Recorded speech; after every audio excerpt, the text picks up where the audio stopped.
Hello, bienvenue sur ma chaîne, bienvenue au nouveau parmi nous. Alors je voulais vous faire donc un sorte de top 5, top 6 des plantes les plus gratifiantes, c'est-à-dire les plantes qui sont faciles à cultiver, voilà, faciles à maintenir en bonne forme donc dans nos intérieurs et qui en plus poussent rapidement. Alors la première, je pense que vous allez être d'accord avec moi, ce sont les pothos, mais tous les pothos ne sont pas les mêmes. Et je voulais donc vous présenter le pothos, celui-ci, l'Exotica, qui je trouve pousse super vite. Donc là, il est un peu court, mais je l'ai tutoré depuis. Et en plus, j'ai fait un sorte de chignon. J'essaye de faire un marcotage terrien ici. Du coup, il a une de ces longues tiges que j'ai rapprochée du terreau. Donc voilà, cette plante, ça fait plus d'un an que je l'ai maintenant. Donc ça y est, en fait, ça fait plus d'un an que j'ai des plantes, donc voilà, on peut dire que je suis un peu plus avertie que débutant. Je l'espère, mais en tout cas, voilà, j'ai un peu plus de story à raconter sur mes plantes. Donc celle-ci, ça fait un peu plus d'un an que je l'ai et elle pousse très très bien. À la haute saison, elle me fait une feuille toutes les 2 semaines, ce qui est assez rapide. Et j'ai jamais eu de nuisible avec celle-ci. Donc je trouve qu'elle est très très simple d'entretien. Là, vous la voyez dans un pot en plastique. Je l'ai tout récemment mis dans ce pot-là. C'était durant l'automne. Parce qu'habituellement, elle était donc dans un pot en terre cuite avec uniquement un terreau pour plantes vertes. Je pense que le terreau s'est vachement épuisé en fait parce que durant l'automne, son terreau était tout le temps sec, ses feuilles du coup voilà, s'enrouler sur elles-mêmes. En fait, c'est un signe de la plante pour dire que oh, oh, j'ai un peu soif là. Et du coup, euh, et du coup, je me suis dit que le terreau c'était plus bon. Et donc, j'ai fait une petite expérience. Là, j'ai mis dans de la terre pour plantes vertes avec un mélange de perlite et d'écorce de coco, plus donc du coup le pot en plastique. Et ben écoutez, tout va bien. Elle me fait du coup plus ces signes de détresse. Et du coup, comment dire, oh là là, et du coup, je maîtrise beaucoup mieux son arrosage. Donc, elle est plutôt bien exposée et elle me le rend plutôt bien. Donc, je trouve que c'est une plante vraiment satisfaisante.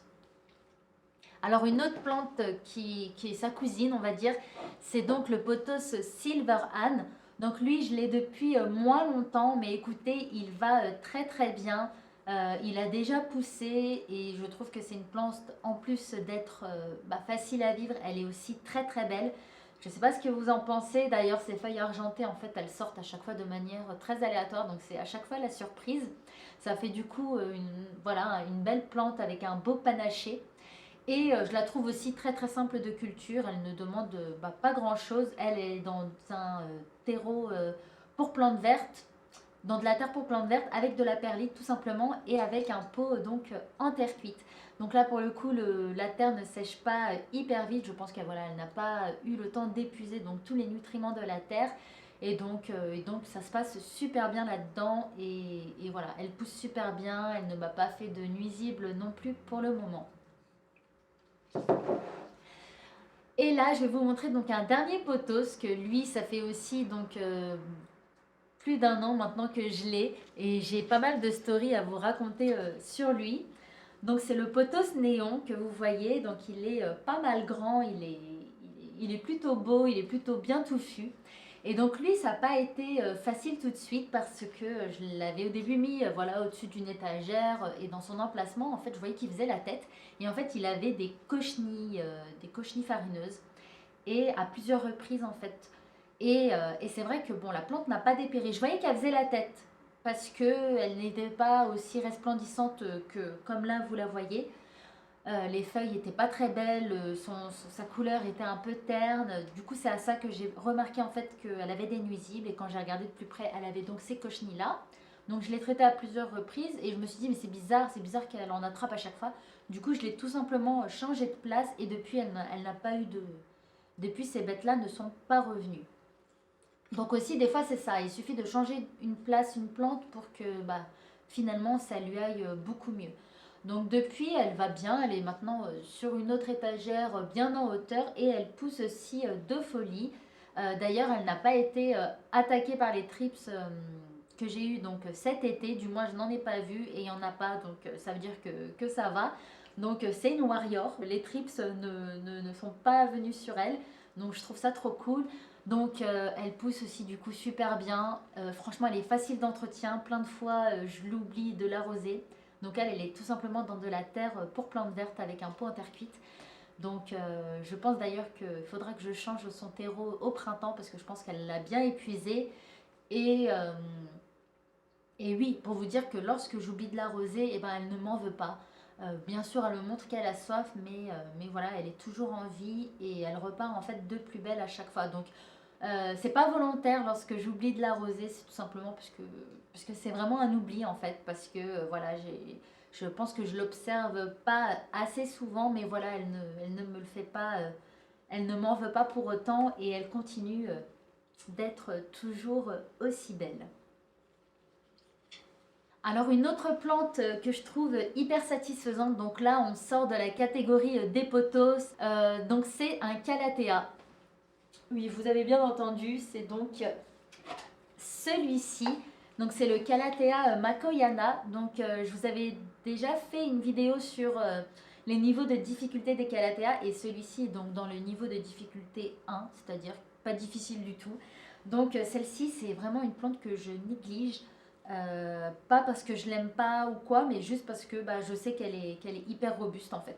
Donc au début, elle était pendant un très long moment dans mon entrée où il y a très peu de lumière et où bah, voilà, je laissais vraiment le terreau sécher hyper longtemps. Donc vous savez que les calatheas aiment plutôt avoir les pieds un peu humides. En tout cas, elles aiment bien avoir un terreau frais plutôt, c'est plutôt ça qui est juste. Et donc celle-ci, bah, voilà, elle supporte très bien en fait les périodes, les moments de sécheresse. Et pourquoi en fait c'est gratifiant? Bah, parce que je pense que on est tous et toutes attirés par les calathea, mais je pense qu'on est aussi beaucoup effrayés par ces plantes-là. On a peur de ne pas y arriver, on a peur de ne pas assez arroser et en même temps de trop arroser. Donc moi je trouve que celle-ci elle est très gratifiante puisque déjà de 1 elle est super belle, son feuillage est magnifique et elle ne vous fera pas la tête si jamais vous la sous-arrosez. Et je l'ai aussi sous-arrosée même pendant l'été. Mais après comme je vous disais elle était dans mon entrée. Donc voilà, c'est une entrée qui est assez fraîche. Elle n'était pas dans mon salon. Je pense que si elle avait été dans mon salon, dans les 40 degrés et tout, et si je l'avais sous-arrosée, je pense qu'elle m'aurait fait la tête. Mais là, dans mon entrée, il fait beaucoup moins, il fait beaucoup plus frais. Voilà, tout simplement, il fait plus frais. Il y a moins de luminosité et donc ça a pu le faire. Donc voilà, c'est à vous aussi de jauger donc tous ces éléments-là. Mais en tout cas, je trouve qu'elle est hyper simple. Et d'ailleurs, pour rester dans les calathea, je voulais aussi vous montrer celle-ci. Donc c'est la Lancifolia. Donc elle aussi pareil, je l'avais mis donc dans les niveaux 1 de difficulté, donc hyper facile, c'est un calathea donc hyper simple. Donc elle aussi je la néglige pas mal dans le sens où j'oublie souvent de l'arroser.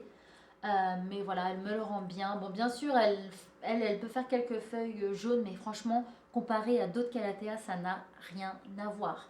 Donc voilà, et puis elle continue de pousser et celle-ci aussi. Donc voilà, je trouve que c'est vraiment des calathea hyper satisfaisants. Donc ça fait quoi, combien déjà de plantes? Donc ça fait pothos. Donc je vous avais dit top 5, 6 parce que bon j'ai présenté plusieurs pothos, donc 3, mais bon, ce sont des pothos même si ce ne sont pas les mêmes. Et donc les calathea. Et là je vais vous montrer mon philodendron Scandène mican. Donc qui a pas mal poussé comme vous le voyez. Donc lui aussi je trouve que c'est une plante hyper satisfaisante. Donc lui il a eu les trips cet été et je l'ai traité et je m'en suis très vite débarrassée sur cette plante. Et comme vous voyez, eh ben, elle pousse encore toujours de folie. D'ailleurs il faudrait peut-être que je la fasse tutorer. En fait j'aimerais bien faire grimper des branches et d'autres les faire tomber parce que parce qu'elle pousse déjà super bien. Donc voilà, elle correspond très bien à ce top 5-6 de plantes satisfaisantes, hyper gratifiantes. Mais j'aimerais aussi qu'elle me fasse donc des plus grosses feuilles et pour ça elle a besoin de grimper. Du coup je pense que je vais faire ça donc très bientôt. Et d'ailleurs elle a continué de pousser durant cette saison automnale. Donc je trouve elle est vraiment superbe comme plante. C'est un vrai bonheur de la voir et je pense pas être la seule à penser à ça. D'ailleurs, n'hésitez pas à me dire vous quel est votre top 5-6 des plantes les plus satisfaisantes. J'aimerais bien vous lire. Donc voici, voilà, je vous la montre, hein, je suis assez fière de celle-ci parce que elle a eu pas mal de trips hein, et c'était une vraie galère, mais franchement, elle s'en est super bien sortie. Putain, moi je suis grave, en fait, j'avais carrément oublié une plante, donc dans mon top, je l'ai oublié parce que voilà, elle n'est pas à portée de main. Donc c'est mon Rhaphidophora tetrasperma. Donc mon Rhaphidophora tetrasperma, donc il est sur cette étagère, il est derrière, vous voyez qu'une petite partie. Je vais bien sûr vous le montrer de plus près. Et en fait, c'est une plante que j'ai depuis un petit peu moins d'un an. Et c'est une plante qui a super bien poussé. C'est une plante que j'ai bouturée. J'ai déjà fait donc 3 boutures de celle-ci, de ma plante mère. Et elle continue de pousser. Donc voilà, je trouve que c'est vraiment une plante simple. En plus, là, c'est carrément accrochée à mon mur pour pouvoir donc grimper. Donc voilà, quoi de plus demander, même pas besoin de tuteur, la plante elle se suffit avec un mur, donc voilà, c'est parfait, c'est top. En plus d'être simple de culture, elle s'accroche simplement et elle pousse aussi rapidement. Donc voilà pourquoi elle fait partie aussi du coup de mon top 5-6 des plantes les plus satisfaisantes. D'ailleurs, la mienne elle est dans un terreau, dans de la terre pour plantes vertes, voilà, tout simplement. Et elle s'y plaît parfaitement bien. Et maintenant, je vais vous présenter donc ma dernière plante la plus satisfaisante, et c'est donc tout simplement celle-ci. C'est c'est mon philodendron Florida Ghost, et elle aussi, ça fait donc plus d'un an que je l'ai, et j'en ai eu des aventures avec elle. Donc elle aussi, elle a eu une trips, enfin une trips. Non, elle a eu des trips, mais pas sur tout son feuillage. Donc j'ai pu couper la feuille qui était prise par cette bête. Et en fait ça va, elle n'en a pas eu d'autres sur les autres feuilles. Du moins c'est très très contrôlable sur cette plante. Je pense que c'est pas leur préférée, mais moi en tout cas tant mieux parce que celle-ci c'est ma plante préférée. C'est l'une de mes plantes chouchou, je l'aime vraiment d'amour. C'est vraiment ma plante, regardez là en fait, j'ai pas besoin d'en dire plus. Elle est tout simplement sublime. Donc oui, va falloir que je lui fasse un meilleur tutorage parce que ça, c'était vraiment juste pour pas qu'elle penche de trop. D'ailleurs, vous voyez là, elle pousse plutôt comme si elle était à ras le sol, mais c'est plutôt une plante grimpante vers le haut, donc il va falloir que je lui fasse ça. D'ailleurs, je pense qu'elle poussera encore plus vite, sachant que c'est déjà une plante qui pousse vite en fait.